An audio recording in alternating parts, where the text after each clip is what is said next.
વિરોધ હલ્લાબોલ અને માટલા ફોડવાનું કારણ છે પાણી કાપ. રાજકોટ મહાનગરપાલિકા દ્વારા પ્રી મોન્સૂનની કામગીરીના બહાને જુદા જુદા 5 વોર્ડના વિસ્તારોમાં પાણી કાપ ઝીકી દેવામાં આવ્યો. ઉનાળાની કાળઝાળ ગરમીમાં પાણી કાપને લઈ લોકોમાં ભારે રોષ ફાટી નીકળ્યો.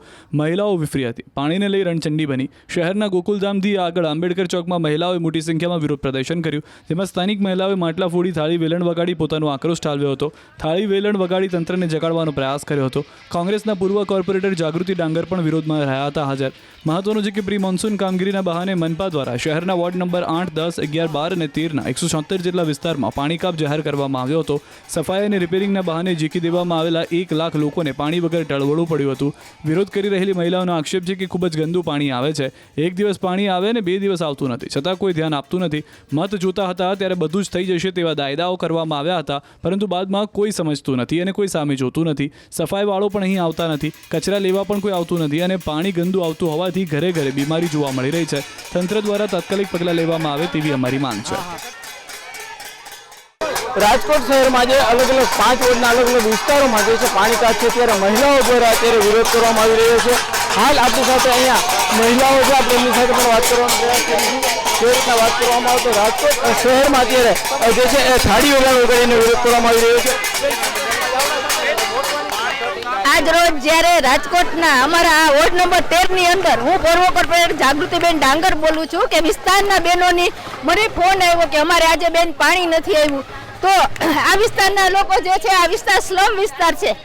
આ લોકોની કોઈ એવી પરિસ્થિતિ નથી કે જે લોકો 100 રૂપિયાની ટાંકી વેચાતી પાણી ન ખાવી શકે એવી કોઈ પરિસ્થિતિ નથી.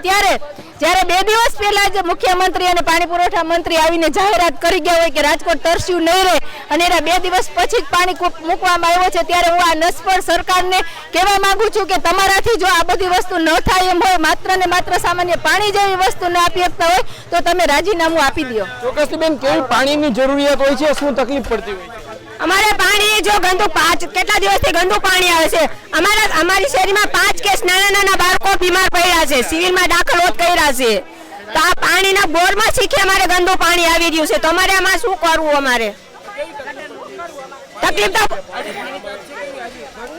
પાણીની ફૂલ કાપ છે અમારે. તો અમારે કેમ કે વેચાતું લઈને અમારે અત્યારે તમારે વેચાતું લઈને કેટલા દિવસથી પાણી પી છીએ અમને. બેન, ખાસ કરીને પાણીની કેવી જરૂરિયાત હોય છે? પાણીની જરૂરિયાત એમાં એવું છે, 20 જેવા ત્યાં ગંદુ પાણી આવે છે. અમે ભાડે રહી છે, અમને ખુદને ઝાડા ઉલટી, મને ખુદને બાટલા ચડાવ્યા હતા. પાણી આજ તો આવ્યું જ નથી. અમે તો ભાડે રહેતા, અમારે કેવી તકલીફ થતી હોય કયો? જે રીતના શ્રમ વિસ્તાર છે, અત્યારે મહિલાઓ છે તેમના દ્વારા આ માટલાઓ પણ ખોલવામાં આવ્યા હતા અને થાળી વેલણ વગાડીને ક્યાંક વિરોધ કરવામાં આવ્યો હતો. રાજકોટ શહેરના વોર્ડ નંબર 13નો આ વિસ્તાર છે કે જ્યાં અત્યારે પાણી કાપ જોવા મળી રહ્યો છે. પાણી કાપ સાથે સાથે મહિલાઓમાં પણ ક્યાંક આક્રોશ જોવા મળી રહ્યો છે. હાર્દિક જોશી, ન્યૂઝ 18 ગુજરાતી, રાજકોટ.